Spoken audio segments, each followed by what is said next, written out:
La classe de danse de Degas, analyse du tableau. Regardons-les bien ces danseuses, a-t-on jamais vu groupe moins élégant? À part celle gracieuse qui est en position, toutes les autres semblent saisies au vol, dans une attitude plus ou moins relâchée. L'une se gratte le dos, l'autre la tête, la troisième l'épaule. Les mains sur les hanches, une très jeune fille au fond observe la scène, cependant qu'une de ses compagnes au-dessus rajuste ou dégrafe son tour de cou. À droite, une danseuse s'est réfugiée dans les bras de sa mère. Adossée au miroir, une autre a porté la main à la bouche et paraît attendre impatiemment que la séance prenne fin. Il existe une autre toile, qui se trouve au Metropolitan Museum of Art de New York, où Degas a repris sensiblement la même composition. On y retrouve certaines des danseuses du fond ainsi que le maître de ballet, Jules Perrault. Degas a réalisé également en 1875 un dessin de Perrault, aujourd'hui au musée de Philadelphie.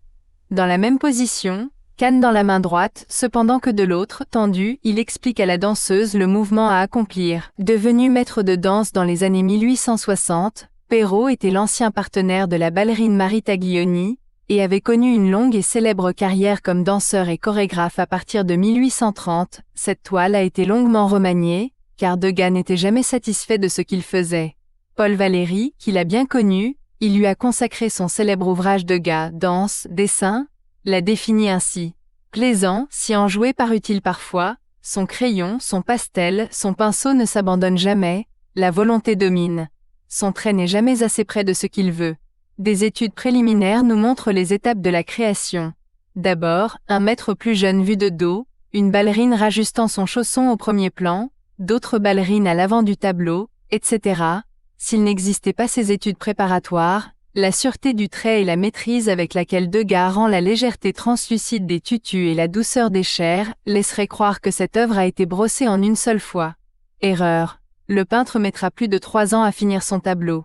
C'est à une répétition que nous convie Degas, dans les combles de l'opéra, l'envers du décor. Et pour mieux nous faire partager la vie quotidienne, ingrate et difficile, des ballerines, il croque une fin de leçon. Tout concourt à montrer que l'effort fut grand. Au fond, les danseuses assises, harassées. Au premier plan, l'une se masse la nuque, tandis que l'autre se gratte le dos et qu'une troisième s'évente. Le professeur lui-même s'accorde une pause, appuyé sur sa grande canne. Ce dernier serait Jules Perrault, grand maître de ballet à l'Opéra de Paris, qui n'officiait plus à l'époque où le tableau fut peint. Degas traite le sujet des ballerines de l'opéra pour la première fois dans un tableau de grande dimension. Comme nous l'avons vu dans d'autres œuvres, Degas étudie surtout le cadrage qui permettra de saisir simultanément l'action des différentes figures. Celles-ci se meuvent avec harmonie dans l'espace comme des notes sur une partition. Degas crée un effet de profondeur exceptionnel en se servant des diagonales du parquet et de l'opposition entre les ballerines du premier plan et celles plus petites esquissées au fond de la pièce.